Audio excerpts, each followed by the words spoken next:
Our next discussion is about multiple access. There are two types of links: point-to-point with one sender and one receiver, and broadcasts, links with multiple access. PPP, which stands for point-to-point protocol, and HDLC, high-level data link control, are examples of point-to-point protocols. However, here we want to explore the links with multiple access, with more than one sending and receiving pairs sharing the medium.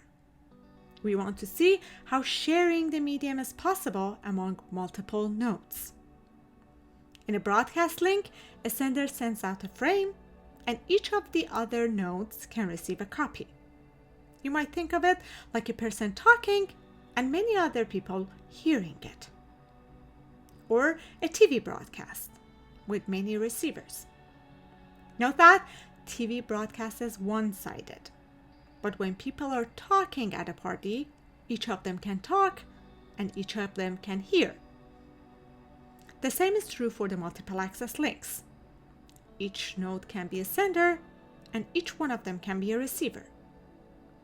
Multiple access is used in old-fashioned Ethernet, as well as your 802.11 wireless LAN or Wi-Fi.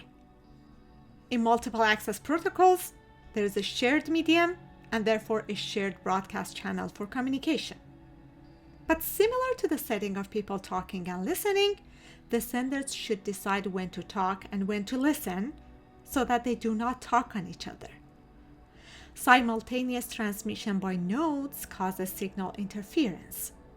If a receiver receives two or more signals at the same time, a collision happens, and therefore the receiver cannot make sense of any of them. This is like listening to many people talking to you at the same time. You might not be able to hear any of them. A multiple access protocol is a protocol that determines how nodes share the channel. The protocol is based on a distributed algorithm. Multiple access protocols, to be efficient, need to contain sharing information within the communication so that they do not need additional exchanges through an out-of-band channel.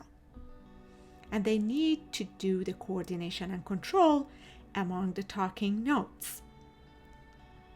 The desirable characteristics for a multiple access protocol for a broadcast channel of rate R bits per second is that using it, when one node transmits, it can send at full rate of the channel, which is R.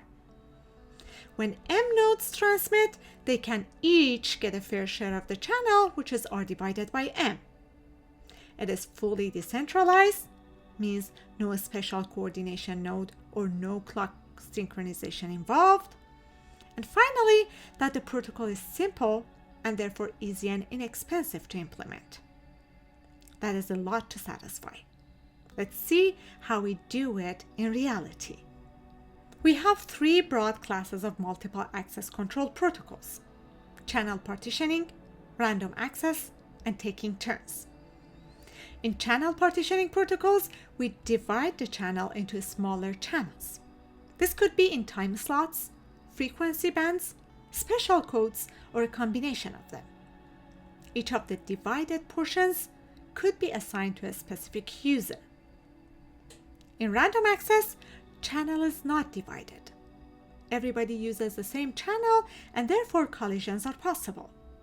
What is special about random access protocols is that they can recover from collisions. The third class of protocols are taking turns protocols.